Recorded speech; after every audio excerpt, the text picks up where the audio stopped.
ओम नमो भगवते वासुदेवाय नमः। ओम नमो भगवते वासुदेवाय नमः। योगिनी एकादशी का व्रत आज है अर्थात 21 जून को है। आषाढ़ मास के कृष्ण पक्ष की एकादशी को योगिनी एकादशी कहते हैं। मान्यता है कि इस एकादशी का व्रत करने से आपके सभी पाप नष्ट हो जाते हैं और आपको परम पुण्य की प्राप्ति होती है। योगिनी एकादशी के व्रत में विधि विधान से विष्णु भगवान की पूजा की जाती है तथा व्रत कथा का पाठ किया जाता है। माना जाता है कि इस कथा का पाठ करने के बाद ही योगिनी एकादशी का व्रत पूर्ण माना जाता है। योगिनी एकादशी का व्रत आषाढ़ मास के कृष्ण पक्ष की 11वीं तिथि को रखा जाता है। यह तिथि आज अर्थात 21 जून को है। योगिनी एकादशी का व्रत करने से आपके कई जन्मों के पापों का अंत होता है, आपको परम पुण्य की प्राप्ति होती है। एकादशी व्रत को करने वाले लोगों के लिए पूजा पाठ करने के साथ व्रत कथा का पाठ करना अनिवार्य माना जाता है। इसको करने के बाद आपको योगिनी एकादशी के व्रत का संपूर्ण फल प्राप्त होता है। आइए सुनते हैं योगिनी एकादशी व्रत कथा। युधिष्ठिर जी ने पूछा, वासुदेव, आषाढ़ मास के कृष्ण पक्ष की जो एकादशी है उसका नाम क्या है? कृपया उसका वर्णन कीजिए। भगवान श्री कृष्ण बोले, हे नृपश्रेष्ठ, आषाढ़ कृष्ण पक्ष की एकादशी का नाम योगिनी है। यह बड़े बड़े पापों का नाश करने वाली है। संसार सागर में डूबे हुए प्राणियों के लिए सनातन नौका के समान है। तीनों लोकों में यह सारभूत व्रत है। अलकापुरी में राजाधिराज कुबेर रहते हैं। वे सदा भगवान शिव की भक्ति में तत्पर रहने वाले हैं। उनकी हेममाली नामक एक वृक्ष सेवक था जो पूजा के लिए फूल लाया करता था। हेममाली की पत्नी बड़ी सुंदरी थी, उसका नाम विशालाक्षी था। वह यक्ष कामपाश में आबद्ध होकर सदा अपनी पत्नी में आसक्त रहता था। एक दिन की बात है, हेममाली मानसरोवर से फूल लाकर अपने घर में ही ठहर गया और पत्नी के प्रेम का रसास्वादन करने लगा। अतः कुबेर के भवन में न जा सका। इधर कुबेर मंदिर में बैठकर शिव जी की पूजा कर रहे थे। उन्होंने दोपहर तक फूल आने की प्रतीक्षा की। जब पूजा का समय व्यतीत हो गया तो यक्षराज ने कुपित होकर सेवकों से पूछा, यक्षो, दुरात्मा हेममाली क्यों नहीं आ रहा है? इस बात का पता तो लगाओ। यक्ष ने कहा, राजन, वह तो पत्नी की कामना में आसक्त हो अपनी इच्छा के अनुसार घर में ही रमण कर रहा है। कुबेर ने तुरंत ही अपने सेवकों को भेजकर उस हेममाली को अपना समक्ष बुलवाया। हेममाली भय से आकुल होकर तुरंत ही कुबेर महाराज के सामने उपस्थित हो गया। उसे देखकर कुबेर की आंखें क्रोध से लाल हो गई। वे बोले, ओ पापी, ओ दुष्ट, ओ दुराचारी, तूने भगवान की अवहेलना की है। अतः कोढ़ से युक्त और अपनी उस प्रियतमा से वियुक्त होकर इस स्थान से भ्रष्ट होकर अन्यत्र चला जा।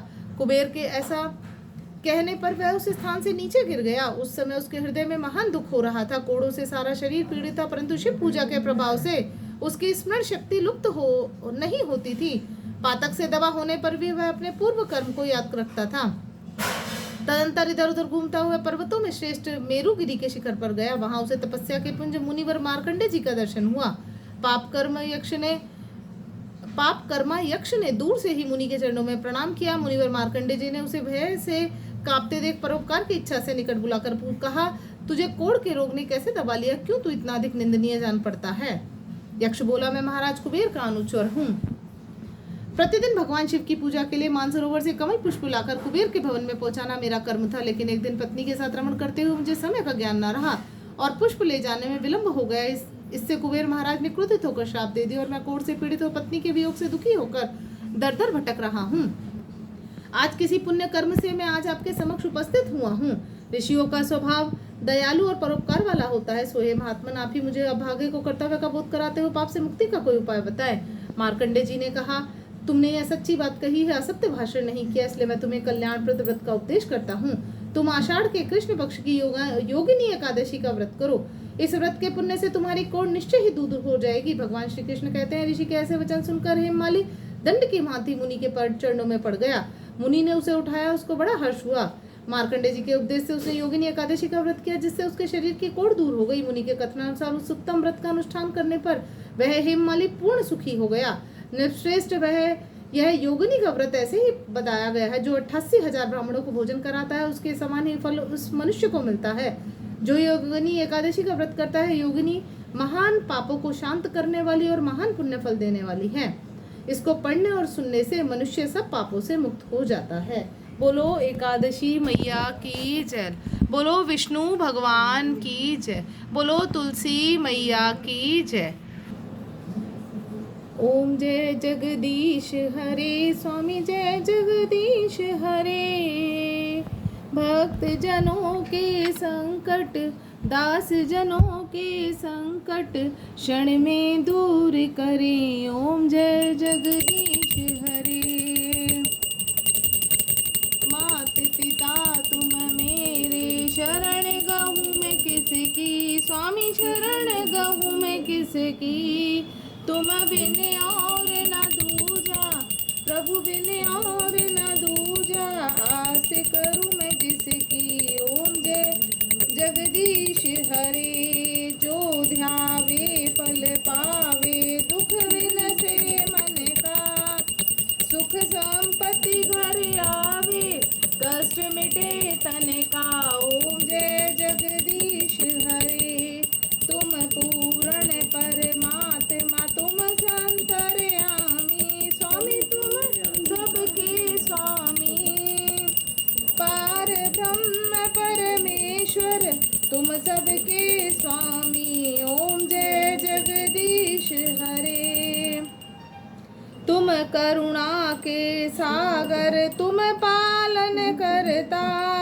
मैं सेवक तुम स्वामी, कृपा करो भरता। ओम जय जगदीश हरे।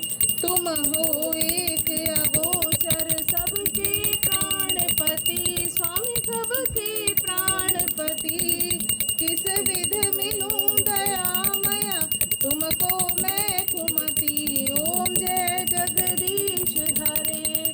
दीन बंधु दुख हरता, ठाकुर तुम मेरे। स्वामी रक्षक तुम मेरे। करुणा हस्त बढ़ाओ, द्वार पड़ा तेरे। ओम जय जगदीश हरे। विषय विकार मिटाओ, संप पाप हरो देवा। स्वामी कष्ट हरो देवा। श्रद्धा भक्ति बढ़ाओ, संतन की सेवा। ओम जय जगदीश हरे। ओम जय जगदीश हरे। स्वामी जय जगदीश हरे। भक्त जनों के संकट, दास जनों के संकट क्षण में दूर करे। ओम जय जगदीश हरे। बोलो विष्णु भगवान की जय। बोलो राधा रानी की जय। बोलो तुलसी महारानी की जय। बोलो एकादशी मैया की जय। बोलो सांचे दरबार की जय। ओम की जय। ओम नमो भगवते वासुदेवाय नमः।